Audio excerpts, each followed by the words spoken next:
Welcome to யாவரும் கேளீர். நான் உங்க பத்ரி பேசுறேன். ராஜ்கமல் பிலிம்ஸ் அலுவலகமே பரபரப்பா இருக்கு. ஒரே நேரத்துல 3 படங்கள். ஒரு பக்கம் சேயோன் படத்துடைய ஃபர்ஸ்ட் ஷெட்யூல் முடிஞ்சு போச்சு, அடுத்த ஷெட்யூலுக்காக அவங்க தயாராகிட்டு இருக்காங்க. இன்னொரு பக்கம் KH-237 படப்பிடிப்பு வெகு விரைவில் ஆரம்பிக்க போது அதற்கான முன் தயாரிப்பு பணிகள், pre production works almost complete ஆக போது அதற்கான வேலைகள் விறுவிறுன்னு நடந்துகிட்டு இருக்கு. இன்னொரு பக்கம் ரஜினிகாந்த் நடிக்கக்கூடிய தலைவர் 173 அந்த படத்துடைய படப்பிடிப்பு ஆரம்பிக்க போது அதற்கான முன் தயாரிப்பு பணிகள், குறிப்பா அந்த படத்துடைய போட்டோ ஷூட் அது வெளியில நடந்தா அது லீக் ஆயிடுங்கிறதுக்காக ராஜ்கமல் அலுவலகத்திலேயே அந்த படத்துக்கான போட்டோ ஷூட் நடந்திருக்கு. அந்த படத்துல ரஜினிகாந்த் அவர்கள் டாக்டரா நடிக்கிறாரு அப்படிங்கிற மாதிரியான ஒரு தகவல். ஸோ அதற்கான போட்டோ ஷூட் 2 நாட்கள் ராஜ்கமல்ல நடந்திருக்கு. அந்த படத்துடைய படப்பிடிப்பு வெகு விரைவில் இந்த மாச கடைசியிலையோ இல்ல அடுத்த மாசம் ஆரம்பத்திலேயோ அந்த படப்பிடிப்பு ஆரம்பிக்க போது. அதனால ஒரே நேரத்துல 3 பெரிய படங்கள் ஆரம்பிக்க போகுது. இது ரொம்ப ரொம்ப கடினமான விஷயம். சைமல்டேனியஸா 3 பெரிய ப்ராஜெக்ட், ஒன்னு சிவகார்த்திகேயன், இன்னொன்னு கமலஹாசன், இன்னொன்னு ரஜினிகாந்த். எல்லாமே பெரிய பெரிய ஆட்கள், பெரிய பெரிய பட்ஜெட் படங்கள், பெரிய பெரிய டீம். ஒரு படத்தை சிவகுமார் முருகேசன், ஒரு படம் அஸ்வத் மாரிமுத்து, ஒரு படம் அன்பறிவு மாஸ்டர்ஸ் அப்படிங்கிற மாதிரி இயக்குறாங்க. இது குறித்து லதா ரஜினிகாந்த் அவர்கள் சில பேட்டி கொடுக்குறாங்க. அவங்க ஒரு இயக்கம் ஆரம்பிச்சிருக்காங்க, மக்கள் மேடைன்னு. அது சம்பந்தமாக அவங்க பேட்டி கொடுத்துட்டு இருக்காங்க. பாண்டேக்கு ஒரு பேட்டி கொடுத்தாங்க, மதுவந்திக்கு ஒரு பேட்டி கொடுத்தாங்க, இன்னும் சில பேருக்கெல்லாம் பேட்டி கொடுத்தாங்க. அந்த மாதிரி ஒரு கேள்வி கேட்டாங்க. இந்த ரஜினிகாந்த் 174, அதாவது KH-RK ரீயூனியன், இந்த படத்தை பத்தி என்ன நினைக்கிறீங்க அப்படின்னு லதா ரஜினிகாந்த் கிட்ட கேட்கும் பொழுது, ஒரு ரசிகையாக நானும் காத்திருக்கிறேன்.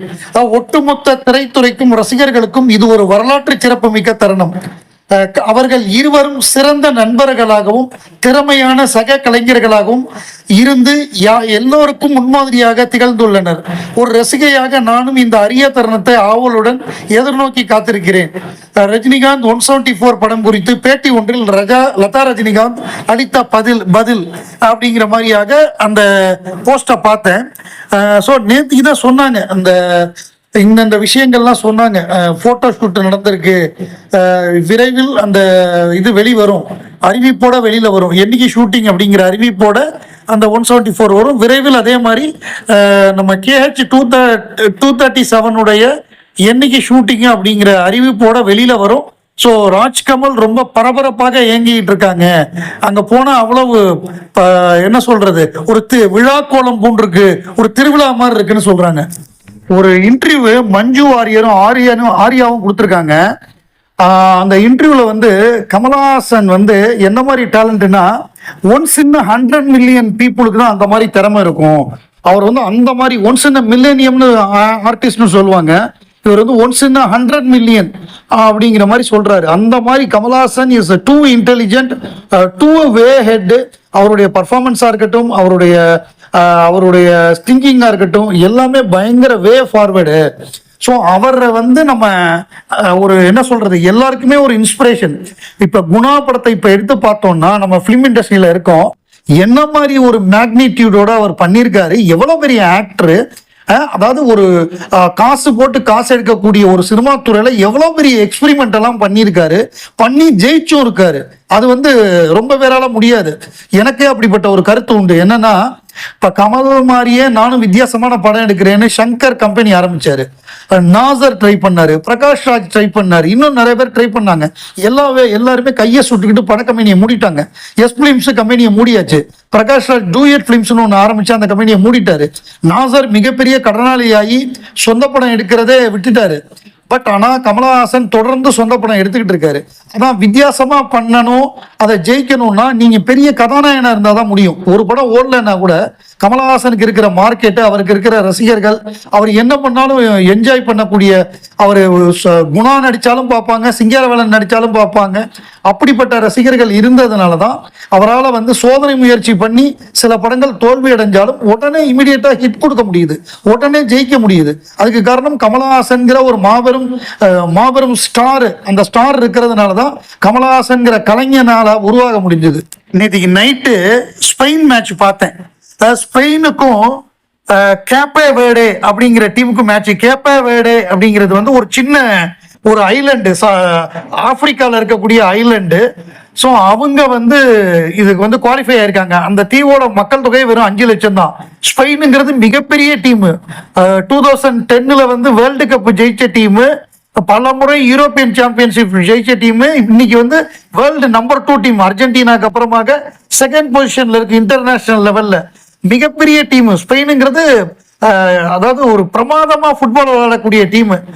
ஸோ அவங்க வந்து அவங்களோட ஃபுட்பால்ல ரொம்ப ஒரு ஸ்டைலிஷா இருக்கக்கூடிய டீமு. அப்படிப்பட்ட டீமை நேற்று தண்ணி காமிச்சிட்டாங்க. அந்த கோல் கீப்பர் 40 வயசான கோல் கீப்பர் ஓடினா என்ன மாதிரி கேதர் பண்றாரு. அப்பா 7 தடவை ட்ரை பண்ணாங்க கோல் அடிக்க. 7 தடவையும் விடாம உயிரை கொடுத்து சேவ் பண்ணி நேற்றுக்கு மேன் ஆஃப் த மேட்ச் வாங்கியிருக்காரு. இது வந்து ஒரு மிகப்பெரிய அளவுல பேசுறாங்க. இதை நேற்றுக்கு இதுதான் ஃபுல் ஸ்பீச். எங்க பார்த்தாலும் Spain upset, first upset for world cup 2026, கேப்பே வேர்டே மேக் ஹிஸ்டரி அப்படிங்கிற மாதிரி அந்த கோல் கீப்பரை பாராட்டுறாங்க. ஒரு கலக்கு கலக்கிட்டாரு. முடிஞ்சா அட்ரா கோலை பாப்பண்டா, முடிஞ்சா என்னை தாண்டி போங்கடாங்கிறாரு. ஸோ அது பார்க்கறதுக்கே நல்லா இருந்தது. நான் ஸ்பெயின் ஜெயிக்கணும்னு தான் பார்த்தேன். பட் இவரோட 40 வயசுல இந்த மாதிரி உயிரை கொடுத்து கோல் கீப்பிங் பண்ணி டீமை காப்பாத்திட்டாரு. அது பெரிய விஷயம். அவ்வளோ பெரிய டீமோட முதல்ல இந்த டீம் விளையாட வந்து குவாலிஃபை ஆகி இவங்க இந்த டிஃபெண்ட் பண்ணதுங்கிறது அன்பிலீவபிள். 2 பேருமே கோல் போடாம மேட்ச் டிரா ஆயிடுச்சு. பிரியதர்ஷினி அப்புறம் தேவசேனா இவங்கெல்லாம் வந்து வாய்ஸ் ஆர்டிஸ்ட், டப்பிங் கொடுக்குற கலைஞர்கள். இதுல வந்து பிரியதர்ஷினி என்ன சொல்லியிருக்காங்கன்னா, கமல் சார் தான் என்னுடைய மிகப்பெரிய இன்ஸ்பிரேஷனு. அவர் வந்து ஆல் டைம் ஃபேவரட் ஆக்டர் அப்படின்னு சொல்லியிருக்காங்க. கடவுள் வந்து உலகநாயகன் கமல்ஹாசனுக்கு மிகப்பெரிய திறமையை கொடுத்துருக்காங்க. வேற யாராலையுமே அவர் அளவுக்கு அந்த கேரக்டரா மாற முடியாது.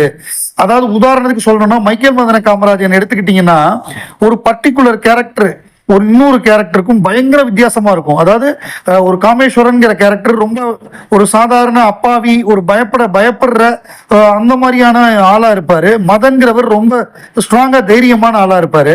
அந்த காமேஸ்வரனுக்குடைய வாய்ஸ், அவருடைய பாடி லாங்குவேஜ், அவர் நடக்கிறது முதற்கொண்டும் வேற மாதிரி இருக்கும்.